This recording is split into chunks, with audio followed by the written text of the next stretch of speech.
Corporate அக்கவுண்டிங்கிற சப்ஜெக்டில் இருக்கிற ஒரு இம்பார்ட்டண்ட்டான சாப்டர் தான் பேங்கிங் கம்பெனி அக்கவுண்ட்ஸ் அப்படிங்கிறது. ஸோ இதை பற்றின எக்ஸ்ப்ளனேஷன் தான் இந்த வீடியோவில் பார்க்க போகிறோம். ஃபர்ஸ்ட் டெஃபனிஷன்ஸை according to section 5 of banking regulations act 1949 படி ஒரு பேங்கிங் கம்பெனினா என்ன அப்படின்னா 2 மேஜர் ரோலை அவங்க ப்ளே பண்ணுறாங்க. ஒன்று, பப்ளிக் கிட்டேருந்து டெபாசிட் அக்செப்ட் பண்ணுறது, அந்த டெபாசிட்டை அவங்களுடைய கஸ்டமர்ஸ்க்கு லோனாக ப்ரொவைட் பண்ணுறது. ஸோ இதிலிருந்து தான் அவங்களுடைய அக்கௌண்டிங் டிரான்சாக்ஷன்ஸ் அப்படிங்கிறது ஸ்டார்ட் ஆகுது.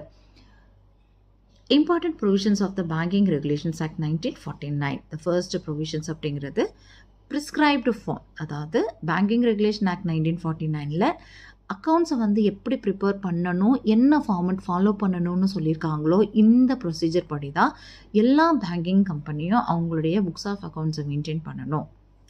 So first balance sheet. Balance sheet அப்படிங்கிறது ஃபார்ம் ஏ ஷெட்யூல் 3 ஃபாலோ பண்ணணும், and profit and loss account form B schedule 3 follow பண்ணணும்.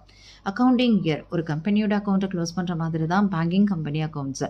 ஸோ எவ்ரி இயர் 31st மார்ச்சில் க்ளோஸ் பண்ணுறாங்க, அண்ட் 1st ஏப்ரலில் அக்கௌண்டிங்கை மறுபடியும் ஓப்பன் பண்ணுறாங்க. நான் பேங்கிங் அசெட்டு. நாம் ஒரு பேங்க்கில் கடன் வாங்குகிறோம் அப்படின்னா ஏதாவது ஒரு அசட்டை ப்ளட்ஜ் பண்ணி, அதாவது அடமானமாக வச்சு கடன் வாங்குவோம். நம்மளால் அந்த கடனை கட்ட முடியல அப்படின்னா அந்த ப்ராப்பர்ட்டியை பேங்க் எடுத்துப்பாங்க நாம் கட்ட வேண்டிய அந்த கடனுக்காக. அப்போ என்னோட ப்ராப்பர்ட்டி நான் கடன் கட்டாமல் விட்டதுனால இப்போ அது பேங்க்குக்கான ப்ராப்பர்ட்டியாக மாறுது. ஸோ இந்த அசட்டு தான் நான் பேங்கிங் அசட்டுன்னு சொல்கிறோம்.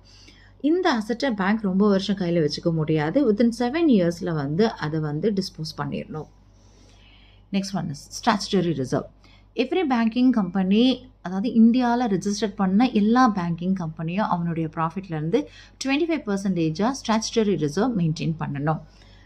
நான் பெர்ஃபார்மிங் அசட்ஸை, ஒரு பேங்க்கோடைய அசட்ஸை 2 விதமாக பார்க்குறோம். ஒன்று performing assets and another one is நான் பெர்ஃபார்மிங் அசட்டு. பெர்ஃபார்மிங் அசட்டை இன்னொரு விதமாக சொல்கிறதா இருந்தால் it is a standard asset.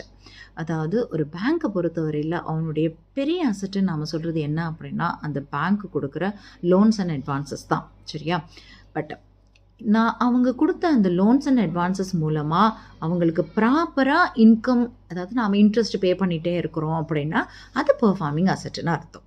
Okay, suppose அந்த பேங்க்லேருந்து லோன் வாங்கிட்டு அந்த லோன்லேருந்து ப்ராப்பராக அவங்களுக்கு இன்கம் ஜெனரேட் ஆகலை, லோன் வாங்கினவங்கெல்லாம் இன்ட்ரெஸ்ட் பே பண்ணலை அப்படின்னா அந்த லோன் அப்படிங்கிறது நான் பெர்ஃபார்மிங் அசட்டாக மாறிடும்.